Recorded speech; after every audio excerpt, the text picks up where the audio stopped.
Say this one sentence before bed for a financial miracle. Florence Scovel Shinn taught that the words you speak in the last waking moment of your day are the seeds you hand to the gardener of your own subconscious, and that gardener never sleeps even when you do.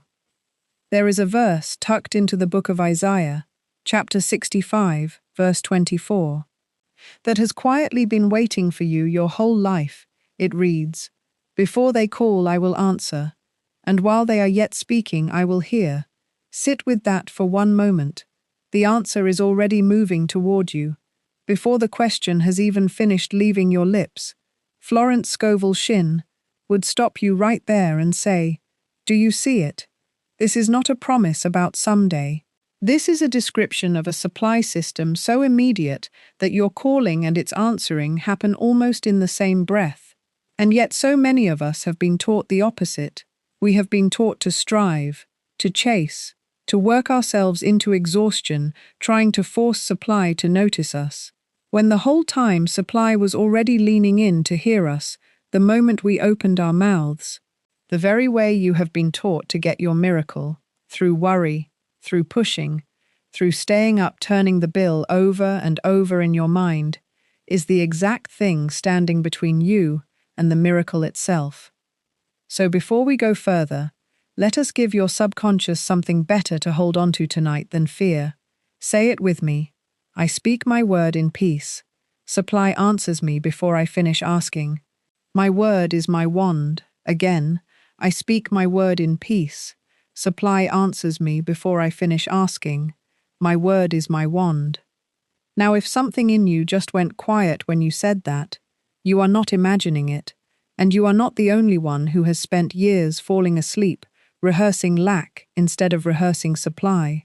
So before we open the keys tonight, type the 2 words, God supplies, right into the comments below. Let it be your seal. Let it be the one true sentence your fingers speak, even before your lips speak the rest.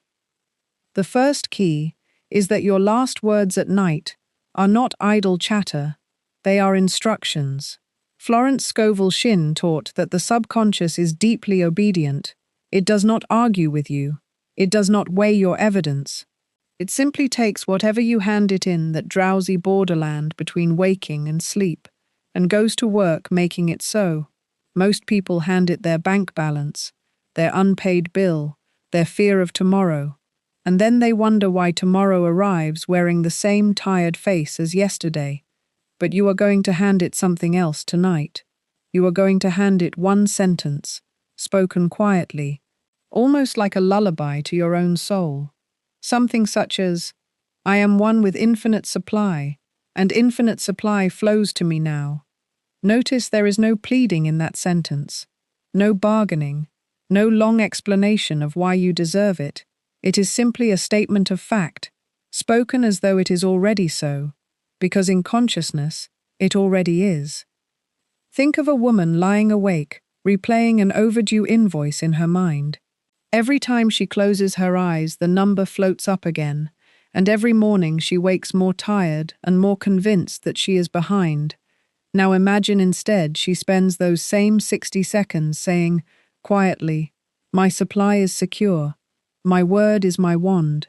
She is not denying the invoice exists. She is simply refusing to let it be the last voice heard by her own subconscious before it goes to work all night long. And here is another picture worth holding. Think of a man who falls asleep every night replaying an argument from years ago, rehearsing what he should have said, rehearsing the unfairness of it.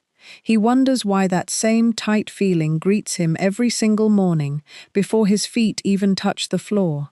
It is not mystery, it is simply obedience. His subconscious has been faithfully repeating back to him exactly what he handed it the night before. So faithfully, in fact, that it has never once questioned whether the story was worth repeating. This is what Florence Scovel Shinn meant when she said the subconscious has no sense of humor and no sense of proportion. It does not sort your instructions into important and unimportant. It simply carries out whatever arrives last, with total loyalty, whether that instruction serves you or quietly harms you. Consider also a young father who spends his last waking minutes each night scrolling through job listings that all feel just out of reach, filling his mind before sleep with an inventory of everything he does not yet have, and then wonders in the morning why the day feels heavy before it has even properly begun. The morning he woke into was quietly assembled the night before, out of exactly the material he handed over at the door of sleep. This is not punishment, and it is not bad luck. It is simply the subconscious keeping its faithful promise to build tomorrow out of whatever seed tonight provided it, which means the moment he changes the seed, he changes what tomorrow is permitted to build. This is why it is never really about how hard you have prayed during the day, or how many affirmations you managed to squeeze in between errands. It is about which voice you allowed to speak last, right before the door of the conscious mind quietly closes for the night. It is not effort during daylight that shapes your night. It is the last sentence spoken at the threshold of sleep.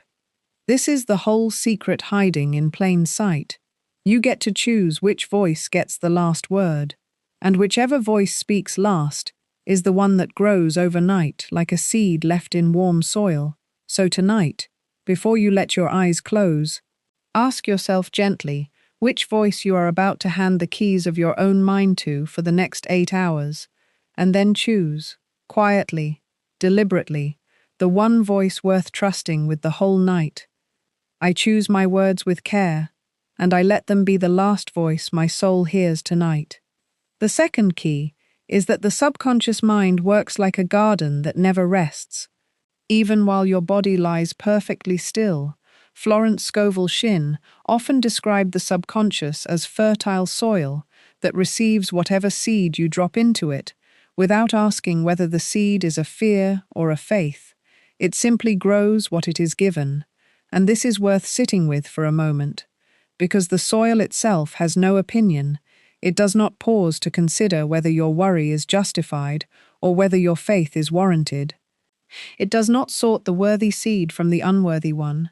It simply receives whatever is pressed into it with feeling and quietly begins the long, patient work of making that seed into a harvest. This is why she taught that a single sentence, repeated with feeling at the edge of sleep, can do more work in 8 hours of rest than 8 hours of frantic daytime striving, because in sleep, the analytical mind steps aside. The arguing mind steps aside.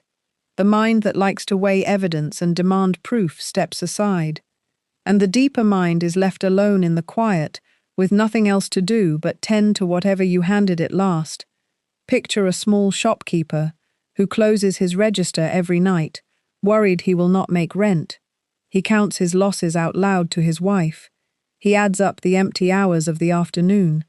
He rehearses the customers who did not come, and he falls asleep still counting, still adding, still rehearsing, and month after month rent remains exactly the struggle he keeps planting it to be.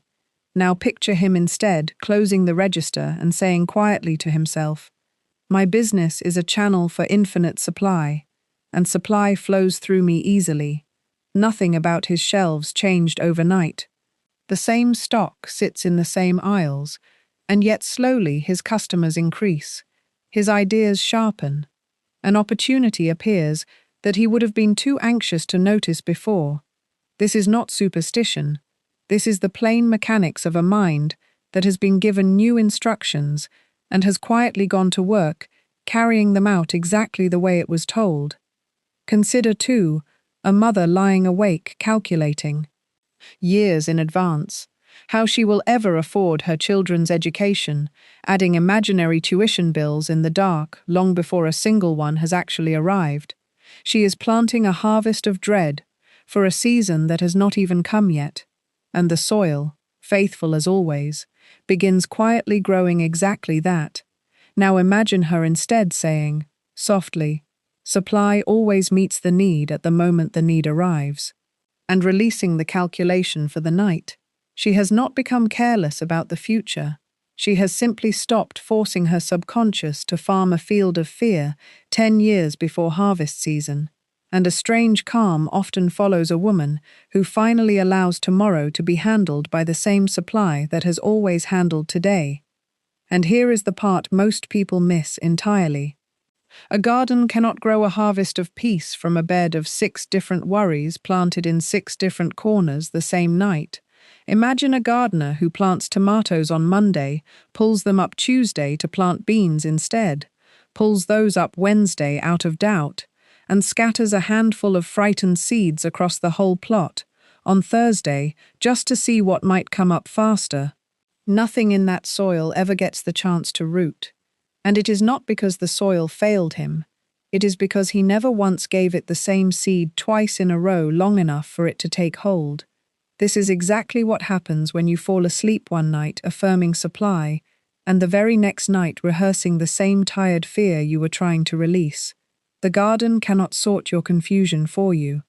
It simply grows whatever you leave behind when you turn out the light, faithfully, without judgment, without asking whether you meant it this time. So tonight, choose one sentence, and let it be the only seed you plant. Do not plant 3 different worries, and 1 hurried prayer, and expect a harvest of peace from soil so divided against itself. Let the same seed go in night after night, plainly, quietly, without needing to be shouted or perfected, because belief grows stronger. Every single night you keep watering the same seed, instead of digging it up out of fear, to check whether it has taken root yet. It is not effort that grows your supply while you sleep. It is the seed you were faithful enough to plant only once, night after night, the very same seed. I plant 1 seed of supply tonight, and I trust the quiet dark to grow it well. The third key is that sleep itself is a small nightly surrender, a gentle laying down of the tired, anxious self so that a fresher, truer self can rise in the morning. And here Florence Scovel Shinn's teaching touches something almost sacred. She spoke of an old, fearful self that must be let go of again and again before the real self, the one already whole and richly supplied, is free to come forward. And let us be very clear about what this means, because it is not a frightening thing, it is a merciful thing. Nothing about you is ending. No part of your life is being taken away. It is only the tired identity, the one who learned somewhere along the way that there is never quite enough, that must quietly step down each night, so the true self underneath, the one who has always belonged to infinite supply, can finally take its place. This is not loss, it is release. And Florence Scovel Shinn taught that this release is one of the gentlest and most overlooked doorways to a changed life. Think for a moment of a man who has spent years believing he is simply behind on the bills, behind on his savings, behind on his own life compared to everyone around him. He carries this belief into every waking hour, without even naming it. He carries it into meetings, into conversations, into the quiet moment he opens his wallet in front of a cashier. And each night he carries it to bed with him too, lying there rehearsing the very same tiredness that has followed him all day. But suppose, just once, before closing his eyes, he says quietly, "I release the self who believed he was behind, and I welcome the self who has always been enough." Nothing outside him changes in that instant. The bills are still the bills, and yet something underneath him has shifted its footing, because he has just given his own subconscious a permission it may never have been given before. Permission to let an old identity finally rest. Think also of how ordinary this pattern already is in nature. A snake does not fight to keep its old skin. It simply lets it fall away because it has grown into something new underneath. A caterpillar does not march into its cocoon and march back out unchanged. Something in it rests completely, something in it lets go completely, and something else entirely steps into the light. And think even of the seasons themselves. Autumn does not apologize for the leaves it lets fall. It simply lets them go, quietly, without struggle, because it already knows spring is waiting on the other side of that release. You are not being asked to do anything stranger than what the whole natural world already does quietly every single day. You are only being asked to let your bedtime sentence be the small permission that lets the old, tired self stop working the night shift, so that the true self, the one who was never actually poor, never actually behind, never actually forgotten by supply, can finally come forward and rest instead. Florence Scovel Shinn taught that this true self has been there all along, patiently waiting underneath every fear you ever rehearsed. It is not something you must build from nothing. It is something you must simply stop covering over each night, with the same old anxious costume. It is not a new self you are manufacturing through effort. It is the real self finally being allowed to surface once the false one steps aside. This is the quiet difference between striving and surrendering. Striving tries to force a new identity into being through sheer willpower. Surrendering simply lets the true one, already whole, already provided for, rise up on its own the moment the old one is no longer clung to. So when you say, "Before sleep, I release the self who feared lack, and I welcome the self who knows supply," you are not being poetic, and you are not performing a small ritual for its own sake. You are giving very specific and literal instructions to the part of your mind that quietly rebuilds your entire outlook while you rest. This is why some mornings feel lighter for no visible reason at all. Nothing outside changed overnight. The bill is still on the counter, the balance is still what it was, and yet something inside feels different, calmer, steadier, and it is not chance. It is the direct result of the release you spoke before you closed your eyes. Tonight, let the old fearful self quietly step aside, not with struggle, not with force, simply with permission. And let the truer, richer self, the one who has been waiting patiently this whole time, finally get a turn. I let the tired self rest tonight, and I rise tomorrow as the self who has always been supplied. The fourth key is that this one bedtime sentence only becomes powerful when it is echoed quietly across the ordinary hours of your day. Because Florence Scovel Shinn never taught that a single nighttime whisper works alone in a vacuum. She taught that consciousness is built the way a house is built, one small, honest beam laid upon another, and a house built with only one beam laid at midnight and nothing laid before it will not stand very long, no matter how beautifully that one beam was cut. So let us walk through an entire ordinary day together and notice how many quiet chances you already have to reinforce the very sentence you plan to speak tonight. Picture your alarm sounding at 7 in the morning. Your very first thought, before your feet even touch the floor, is often the truest mirror of your consciousness. If that first thought is a sigh about the day ahead, that sigh has already begun laying a beam of lack before breakfast is even made. So instead, the moment your eyes open, you say quietly, "This day supplies me richly." Notice nothing outside you has changed yet, but something inside you has already shifted its footing. By 7:30, you are perhaps standing at the window watching the sky lighten. And here is a small thing most people never think to do. You let the light itself become a witness. You say, "As the sun rises without effort, so does my supply." By 8 in the morning, you are perhaps standing at the kitchen counter, looking at a stack of mail you have been avoiding. Here, Florence Scovel Shinn would tell you plainly, do not let the mail speak first. You speak first.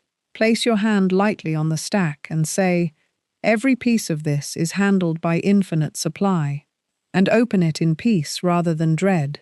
By 8:45, you are perhaps in the car or on the train, and the radio or a stranger's conversation mentions the economy, prices, some far-off trouble, and here is where most consciousness quietly leaks out unnoticed.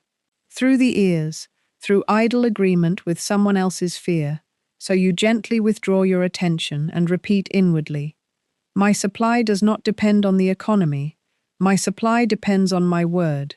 By 9:30 you are at work, or searching for work, or tending your home, and a small worry drifts by. Perhaps a coworker mentions layoffs, or a neighbor mentions rising prices. This is the moment most people quietly hand their subconscious a fresh seed of fear without even noticing they did it. Instead, you pause for one breath and silently repeat your sentence: "My supply is secure, regardless of what I hear around me." By 11. Consider a man at his desk who receives an email that makes his stomach drop, an unexpected expense, a client pulling out, a number smaller than he hoped for. This is not a small moment. This is the exact hinge on which an entire day can swing toward fear or remain anchored in faith. Florence Scovel Shinn taught that it is not the size of the disturbance that matters, but the speed with which you return your word to its rightful place. So this man closes his eyes for 3 seconds and says under his breath, "This does not change what already belongs to me." And something in his shoulders actually drops. The tightness leaves, and he goes back to his work, no longer carrying the email like a stone in his pocket. By noon, perhaps a bill arrives that is larger than expected. This is often the moment faith is tested most sharply, because it is easy to speak faith when nothing is threatening it. Florence Scovel Shinn taught that the real proof of your growing consciousness is not how you feel in calm moments, but how quickly you can return to peace after a jolt. So you look at that bill, you breathe, and you say, "This bill does not frighten my supply. My supply is larger than any bill." By 1 in the afternoon, over lunch, a friend or a coworker begins to talk about money the way so many people do, comparing, complaining, quietly comparing their lack to someone else's apparent plenty. You do not need to correct them or preach at them. You simply decline to join the chorus. You let their words pass by like weather, and inwardly you say, "I bless their supply, and I bless my own." This alone, this small, quiet refusal to add your voice to a chorus of scarcity, is worth more to your consciousness than an hour of formal affirmation. By mid-afternoon, fatigue may set in, and fatigue often whispers the oldest lie of all, that you are not enough, that you will never quite catch up. This is precisely where the sentence becomes a lifeline rather than a decoration. You repeat it not because you feel especially inspired, but because repetition itself is what carries a seed down into the soil where it can actually take root. Think of it the way a river is fed, not by one single dramatic storm, but by dozens of small, quiet streams trickling in from every direction all day long. Your bedtime sentence is the mouth of that river. But every one of these small daytime moments, the mail, the email, the overheard worry, the lunchtime comparison, the tired afternoon slump, is a stream feeding it, and by nightfall, the river that reaches your pillow is either swollen with faith because you fed it faith all day, or thinned out and muddy with fear because you let fear pour in unchallenged hour after hour. This is why some nights the bedtime sentence feels almost effortless to believe, and other nights it feels like pushing a boulder uphill. It was never really about that one moment at bedtime at all. It was about which streams you allowed to run freely all day long. By 4 in the afternoon, perhaps, you check your phone and see a notification that stings, an account balance, a price increase, a message you were dreading. And here Florence Scovel Shinn's teaching becomes almost tender in its practicality. She would say, "You are not required to feel nothing when you see it. You are only required to speak after the sting, rather than staying silent inside the sting. So you exhale and you say, 'Even this is passing through me on its way to my good.'" By 5, as the workday closes, take 15 seconds, just 15, and silently review the day the way you might glance back down a road you have just walked. Notice where you spoke faith, and notice where fear slipped through unnoticed. This is not for self-judgment. Florence Scovel Shinn never taught guilt. It is simply for gentle awareness, because awareness itself begins closing the leaks before you even try to fix them. By 6, as you prepare dinner, or close your laptop, or lock the front door, you take one still moment and you say the sentence once more, deliberately, slowly, letting yourself actually feel the words rather than rushing through them. By 7, perhaps you sit down to eat with someone you love, and the conversation turns, as it so often does, toward money worries. A repair that is needed, a price that went up again. This too is a small fork in the road. You can either let the meal become a courtroom where lack is put on trial all evening, or you can gently steer even that conversation back toward supply, saying simply, "We always find our way through. We always have." By 8, perhaps you take a short walk before the evening settles fully, and here you let the world itself preach the same sermon back to you. The streetlights that switch on without your help, the porches lit warmly one after another down the block. None of it earned through anxious effort, all of it simply provided, and you let that ordinary evening scenery quietly agree with your sentence rather than argue against it. And now here is the exercise. Pause for a moment right now and pick one real moment from your actual day this week. A phone call you dreaded, a receipt that startled you, a message that made your stomach tighten, and imagine yourself meeting that exact moment with your bedtime sentence instead of your old reflex of fear. Feel how different that single moment becomes when it is met with "my supply is secure" rather than met with silent panic. This is the whole practice in miniature, and if you can practice it in imagination now, you can practice it in reality the next time it happens. By the time night finally comes and you lie down, you are not handing your subconscious a foreign idea it has never met before.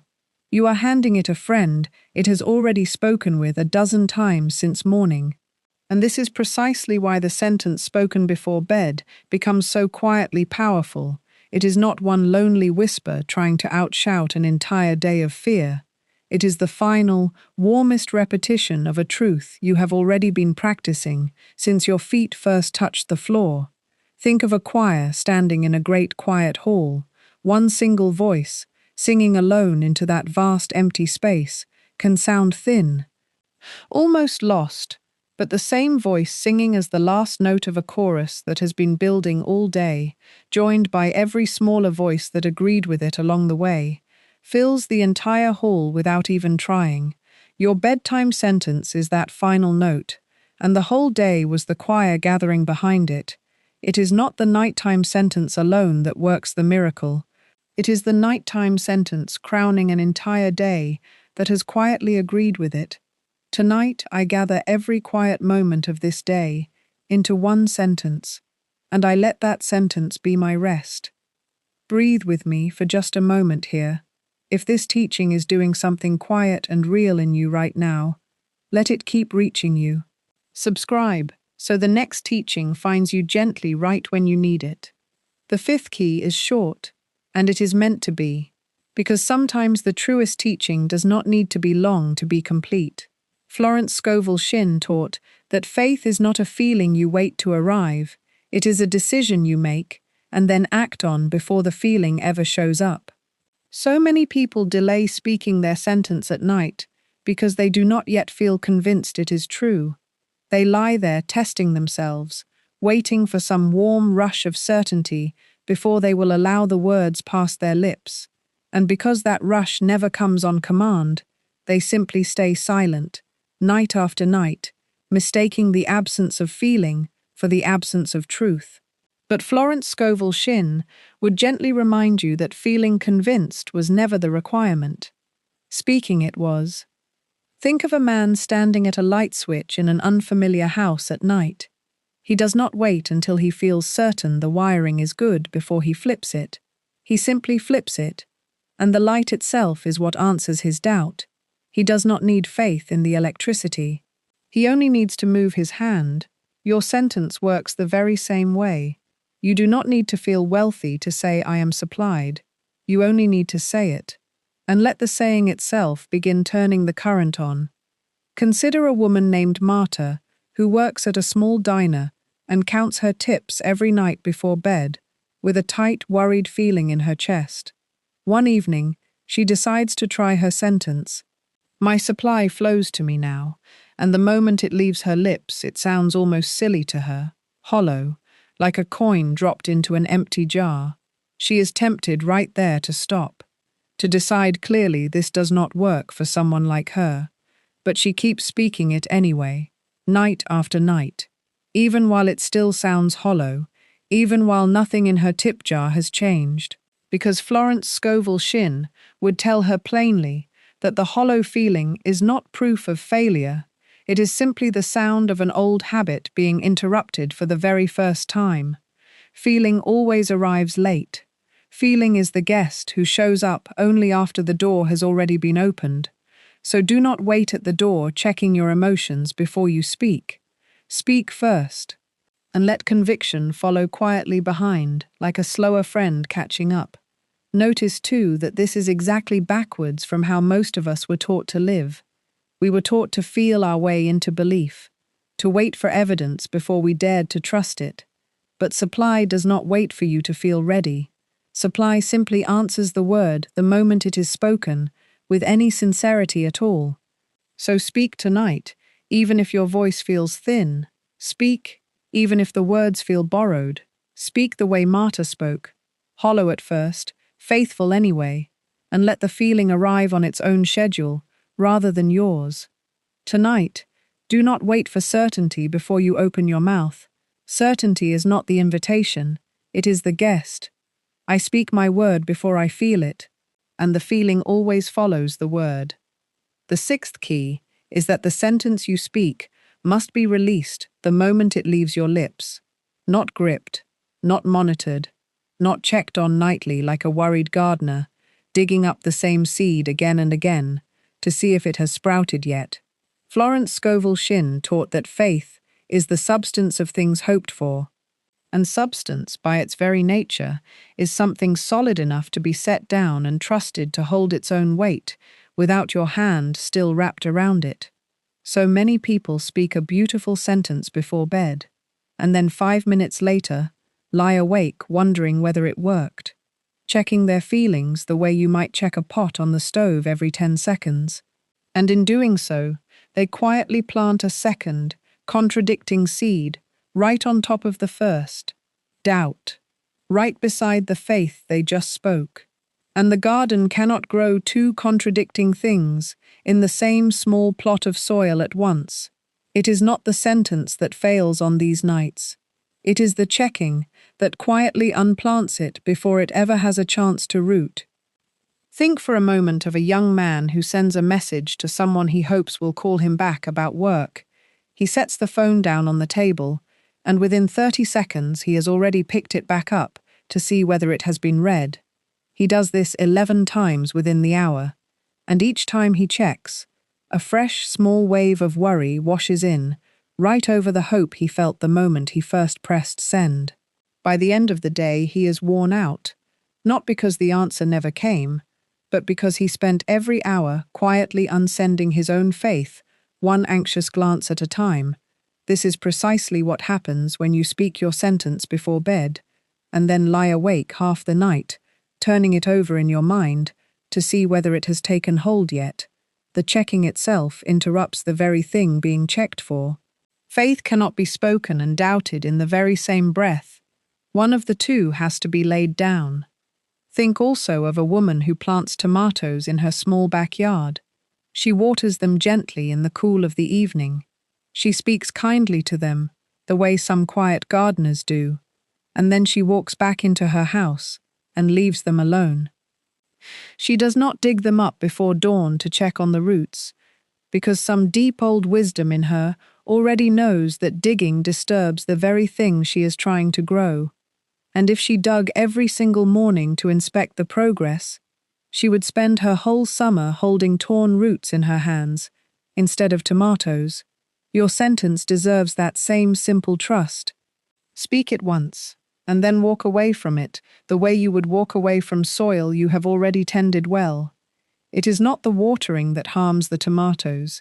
It is the constant digging that keeps them from ever settling into the ground long enough to grow. Picture, too, a fisherman who casts his net into the water at dusk and then goes home to rest. He does not stand at the shoreline all night, pulling the net up every few minutes to see what has gathered in it, because he knows that constant pulling only frightens away whatever might be quietly moving toward it in the dark. Your sentence is very much like that net cast gently into the deep waters of your own subconscious. Cast it once, with feeling, and then walk home to your rest. Let the deep waters do what deep waters have always known how to do, long before you ever came along worrying over them. It is not the casting that requires your effort. It is the walking away afterward that requires your trust. And consider one more small everyday picture. A woman waiting for an important letter checks her mailbox not once but 4 or 5 times in a single afternoon, walking out to the same empty box again and again, as though her checking might somehow hurry the mail carrier along. Of course it never does. The letter arrives whenever it arrives, entirely unmoved by how many times she opened that little metal door, and yet she wears herself thin with the walking back and forth. Your faith often works this same way. The answer is already moving toward you on its own schedule, and no amount of checking your feelings, your bank balance, or your mood in the middle of the night will make it arrive one moment sooner. It will only make the waiting heavier than it ever needed to be. Consider also a farmer standing at his window at dawn, scanning the sky for rain he has already prayed for. If he stands there every hour of the day, arms crossed, scowling at clear blue sky, he only exhausts himself, waiting for something that was never going to be hurried along by his scowling. But the farmer who has learned this key plants his faith the way he plants his seed, once, thoroughly, and then goes about tending the rest of his farm, trusting the same sky that has never once in the whole history of the earth forgotten to eventually send rain. His peace does not depend on the clock, and neither should yours. Florence Scovel Shinn called this letting go and letting God, and she meant it quite literally. The letting go is not passive laziness. It is an active, deliberate act of trust, in some ways harder than gripping ever was, because gripping at least feels like doing something, even when it accomplishes nothing at all, while releasing feels like risk, even though it is the only thing that has ever actually worked. Picture yourself tonight, speaking your sentence softly into the dark. My supply flows to me now. My word is my wand. And then picture yourself turning over, closing your eyes, and simply trusting the words to do their quiet work, exactly the way a seed does its quiet work underground, where no one is watching. It is not the strength of your grip that carries the word forward. It is the willingness of your hand to finally open. Pause for a moment now and think of the one thing you have been checking on the most this week. Perhaps the account balance you refresh 3 or 4 times a day. Perhaps a message thread you reread long after it has already been answered. Perhaps a mirror you search for evidence in before you even feel ready to look. Simply notice how much of your week has quietly been spent gripping instead of resting, and let that very thing be the first thing you finally release tonight. Not with force, not with a dramatic vow never to check again, but simply by speaking your sentence once and letting your hand stay open the rest of the night. You will not see the roots forming tonight. You may not even see them forming this week, but underground, unseen, something is always moving steadily toward the light the moment faith finally stops digging it up to check. It is not the checking that grows your supply. It is the trusting that quietly lets it grow undisturbed. Tonight I speak my word once, and I release it fully into the keeping of infinite supply. The 7th key is the deepest one, and it will take a little longer to walk through tonight, because it is really several turns of the very same key. So let us walk through it slowly, one turn at a time, and let each turn settle fully before we move on to the next. This is the key that quietly holds all the others together, and if you only remember one teaching from this whole evening, let it be this one. First, consider this. Florence Scovel Shinn taught that your outer supply, the money in your account, the opportunities that arrive or fail to arrive, the doors that open or stay shut, is never the true source of your abundance at all. It is only ever the shadow cast by something deeper, your self-concept, the quiet, unspoken belief you privately carry about who you are and what you are entitled to receive. This is why two people can face the exact same financial circumstance, the same overdue bill, the same uncertain month, and one grows more anxious while the other grows strangely calm. The circumstance did not decide their peace. Their self-concept did. So the very first turn of this key asks you a simple and searching question. When you say your bedtime sentence, who do you secretly believe is saying it? A person who has always struggled, quietly hoping the sentence might finally work this time, or a person who has simply always been supplied, calmly stating a fact that was true long before tonight. The words can be identical, and yet the results will be entirely different, because the subconscious does not obey your words nearly as much as it obeys the self-concept underneath the words. It is not the sentence that fails on the hard nights. It is the frightened self quietly whispering underneath the sentence that fails it. Second, consider this. Picture a woman named Elena who works long night shifts and has spoken her bedtime sentence faithfully for weeks.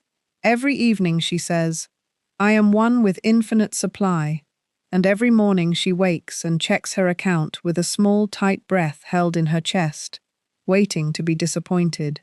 Week after week, the sentence sounds the same, but underneath it, nothing has actually moved. Because Elena is still secretly the same anxious tenant she has always been, simply reciting new words in the old, trembling voice. This is the exact trap Florence Scovel Shinn warned against, speaking beautiful words while still quietly living inside a frightened identity. It is a little like painting a fresh coat of gold paint over a door that is still bolted shut from the inside. The door looks different, but it has not actually opened. And this is worth sitting with for a moment, because so many of us have done exactly what Elena did. We have collected lovely sentences the way some people collect keys they never quite try in the lock, hoping the sentence alone will do the work that only a changed self can do. Third, consider what changes everything for someone like Elena. One evening, instead of simply repeating the sentence, she pauses and asks herself honestly, who is the woman lying here saying these words? And she notices, gently, without shame, that it is still the frightened girl who grew up hearing there was never quite enough, who watched her own mother count coins at a kitchen table late at night, who learned very early that money was something you feared before you ever learned it was something you could trust. And in that quiet noticing, something remarkable becomes possible. Because once you can see the old anxious self clearly, you are no longer fully inside it. You have stepped back, just far enough to release it. And here it must be said plainly and gently. This releasing is not a loss of any kind. It is not a death of the person.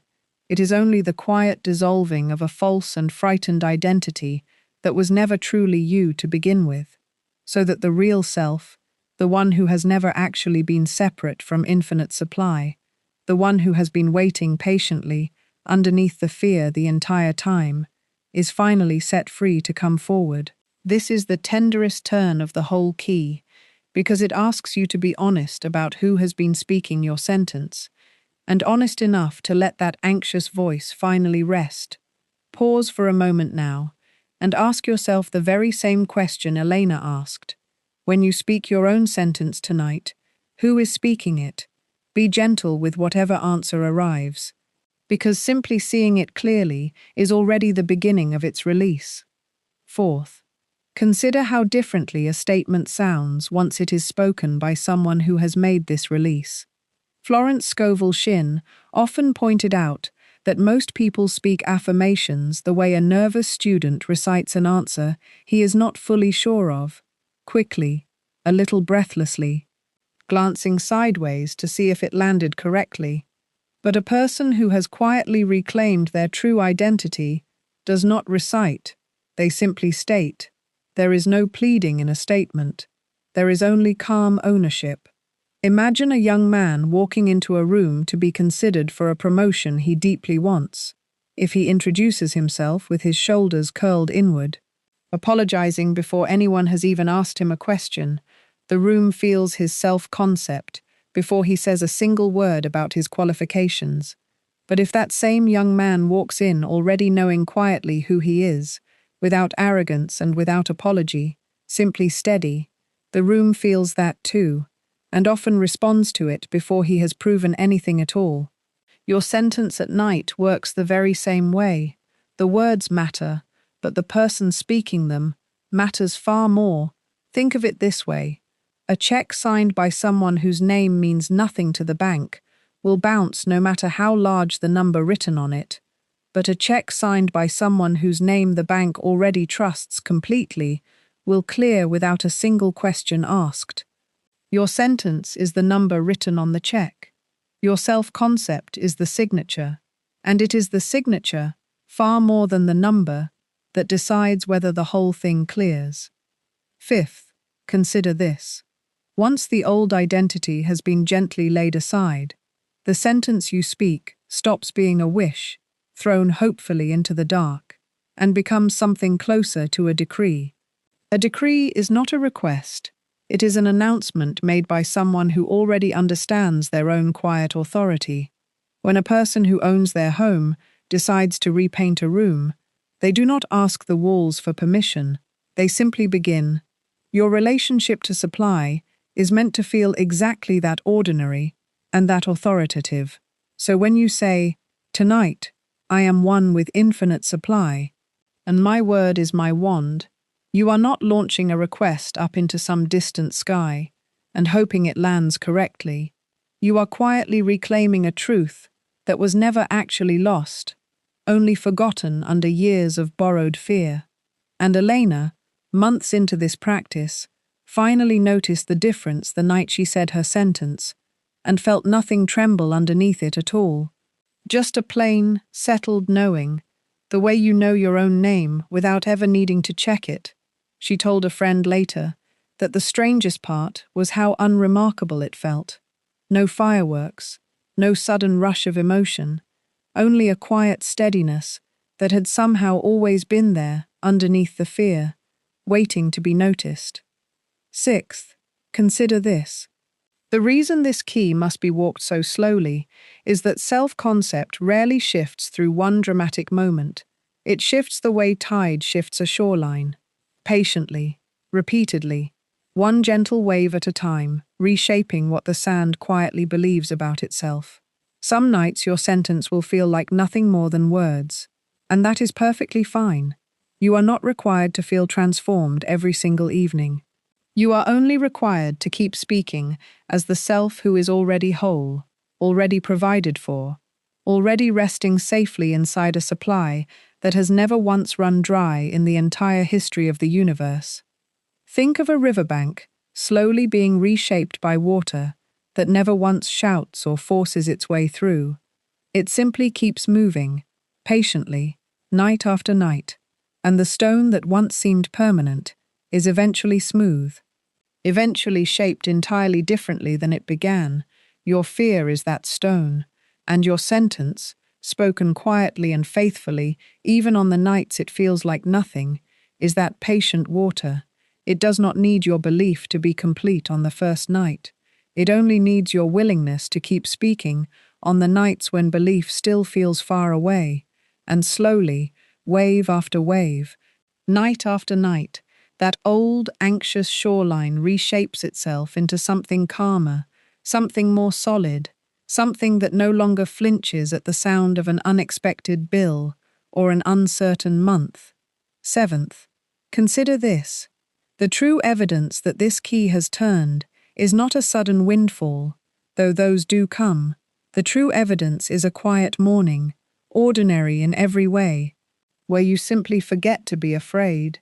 Elena said it herself, months later, that she could no longer remember the exact night the fear had quietly left her voice. Only that one evening, she noticed her sentence sounded less like a hope and more like a fact, and that she had stopped checking her account with that small, tight breath held in her chest without even deciding to stop. It had simply fallen away. The way a habit falls away, once the fear underneath it has finally been laid to rest. Eighth, consider one more thing, worth carrying with you long after tonight. This release of the old anxious self is not a single event you complete once and then never revisit. It is a practice you will return to again and again. The way you return to washing your hands or locking your door, because old fear has a way of quietly slipping back in through the same worn path it always used. A difficult phone call, a birthday that reminds you how far behind you feel, a stranger's careless comment about money. Any of these can momentarily call the frightened self back to the surface, and this is not failure, and it is not proof that the work has not held. It is simply an invitation to release it again, gently, the same way you did the first time. Florence Scovel Shinn never taught that consciousness is built once and then finished forever. She taught that it is tended, the way a garden is tended, season after season, and the tending itself, returned to faithfully, is what eventually makes the garden something you can trust without thinking about it at all. This is the deepest secret hiding inside the words you speak before bed.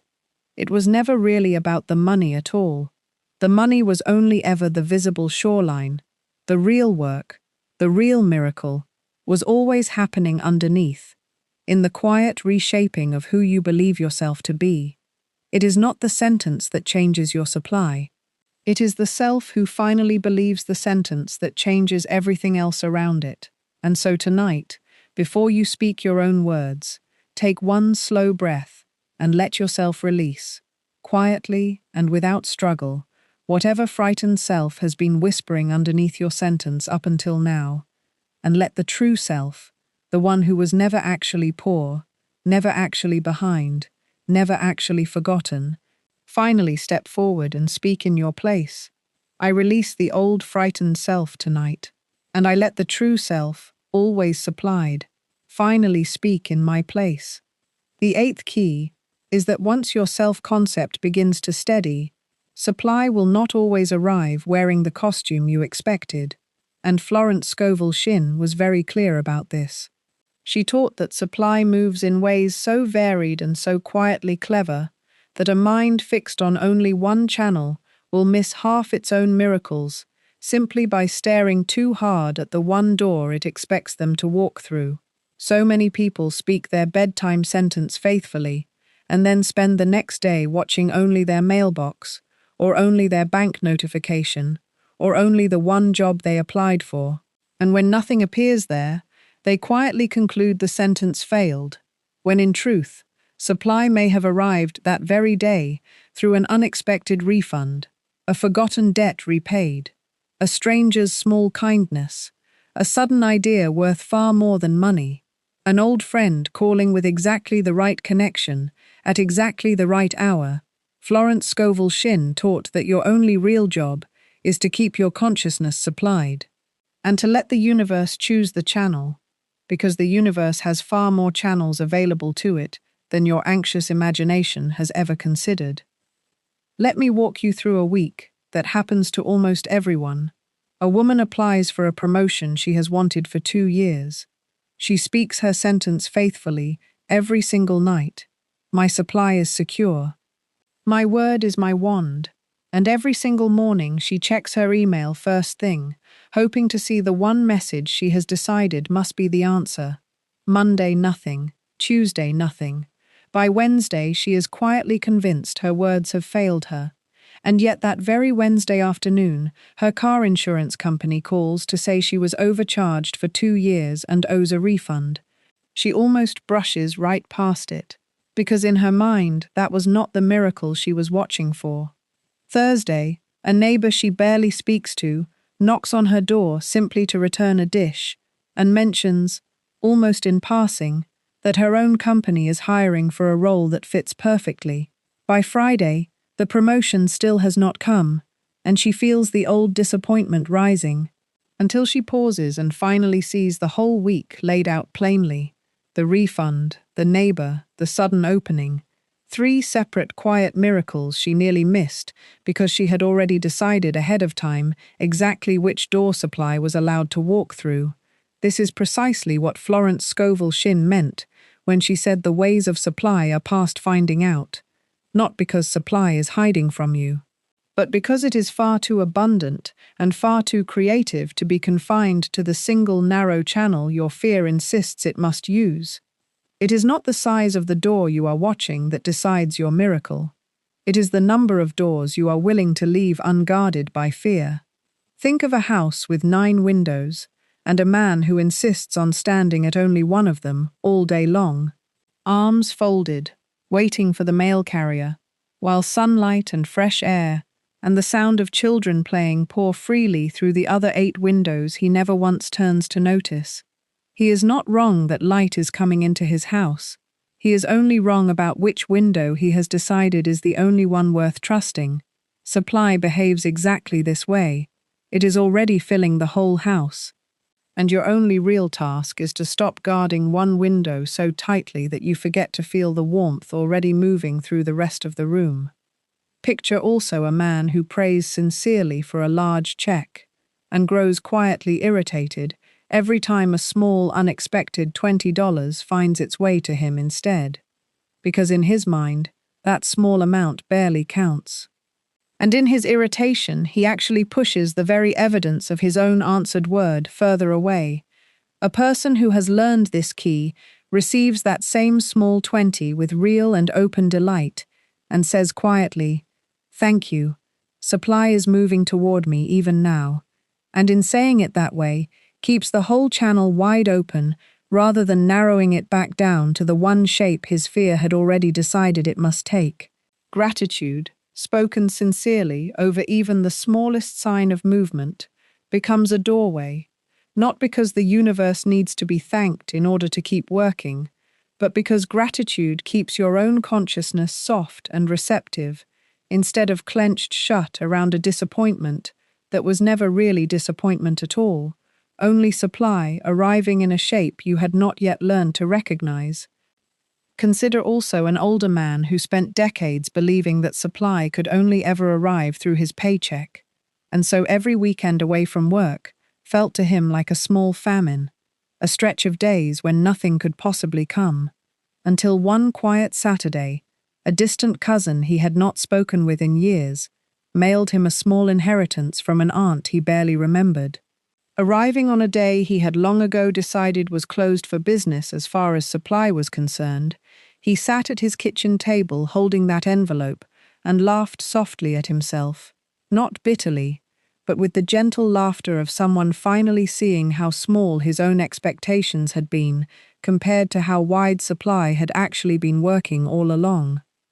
Pause for a moment now and think back over your own last 7 days. Quietly count anything small that came to you without struggle: a kind word, an unexpected discount, a bill that turned out lower than feared, a ride offered before you had to ask.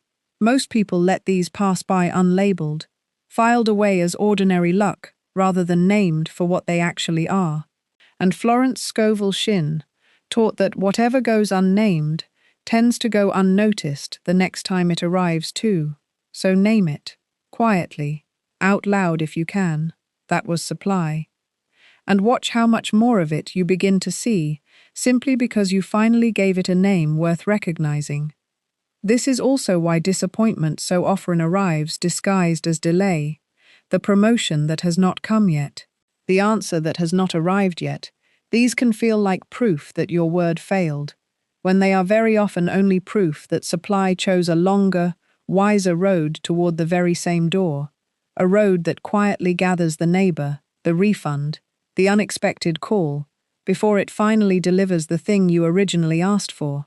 It is not delay that means your word failed. It is delay quietly assembling a better arrival than the one you were impatiently watching for. Tonight, as you speak your sentence, you may add one small line if you feel called to, and I receive it however it chooses to come. Let that single line quietly widen every door in your life, instead of narrowing your miracle down to the one shape your fear insists it must be. It is not the size of the channel that matters. It is the openness of the hand waiting beneath it. I receive my supply gladly, in whatever form it chooses to arrive. The ninth key is simply this, that this sentence you speak before bed is meant to become as ordinary and as unremarkable to you as breathing, not a desperate ritual performed only on hard nights when fear has grown loud, but a quiet, steady habit performed even on the easy nights, even on the nights when supply already feels abundant, because Florence Scovel Shinn taught that consciousness is not built during the crisis. It is only revealed there. Whatever you have quietly practiced on the calm, ordinary evenings is exactly what will rise up and hold you steady the moment an uncertain evening finally arrives. Picture a man who only remembers his sentence on the night before rent is due.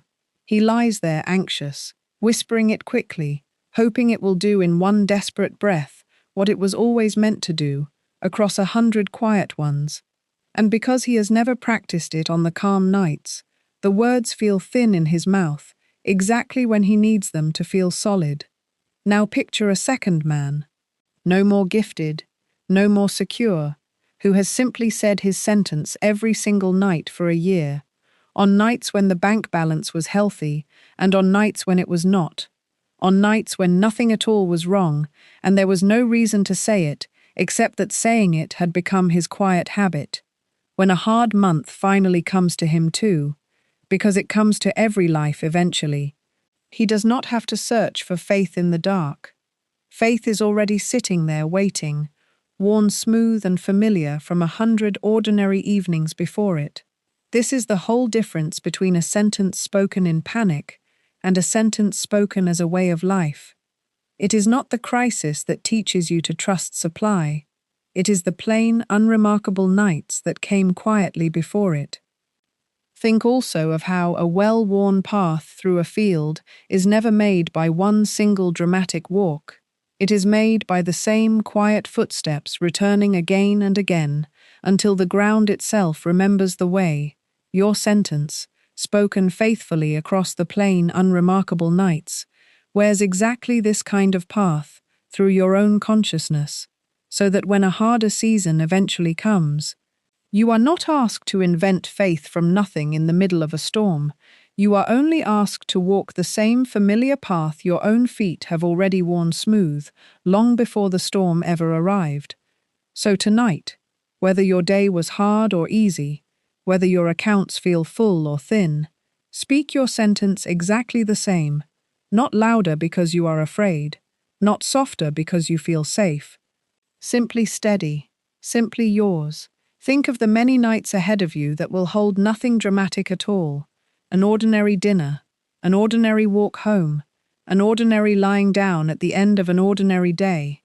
Those are not the throwaway nights. Those are the nights where your whole future consciousness is quietly being built, one warm golden brick at a time, so that when the harder night eventually comes, you will not be starting from nothing. You will be reaching for a sentence your own mind already knows by heart, already trusts, already leans on the way you lean on a familiar hand in the dark. And years from tonight, when you look back over this whole season of your life, you may find you can no longer even point to the exact evening things began to change, only that somewhere along the quiet, unremarkable nights, everything simply became lighter. This is the quiet ending of everything we have walked through together tonight.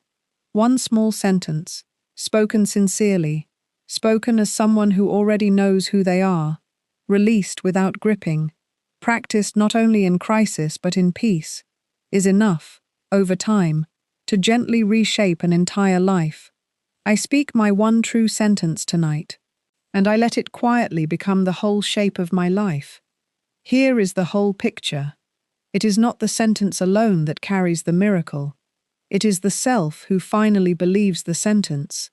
It is not effort that grows your supply while you sleep. It is the single seed you were faithful enough to plant only once. It is not the crisis that builds your consciousness. It is the quiet, ordinary nights that came long before it. It is not gripping that protects your good. It is releasing that finally lets it land. Each key we walked through tonight was never really 9 separate teachings. It was one single key, turning again and again in the same quiet lock, the lock of who you have secretly believed yourself to be. And every time you speak your sentence tonight, as someone already whole, already held, already supplied, that lock turns a little further open. If tonight's teaching has settled something in you, and you find yourself wanting to walk this path with real steady company rather than alone, the Overflow Covenant was built exactly for that. It is a small, warm circle gathered around these very Florence Scovel Shinn principles, gentle weekly guidance, real practices you can carry into ordinary evenings, just like the ones we walked through together tonight, and a community quietly holding the same faith you are learning to hold. It is $33 to begin, fully covered by a 30-day guarantee, so there is truly nothing to risk in trying it. You will find the link waiting for you in the description below whenever you feel ready. Say your sentence with me one final time tonight. I am one with infinite supply, and infinite supply flows to me now. My word is my wand.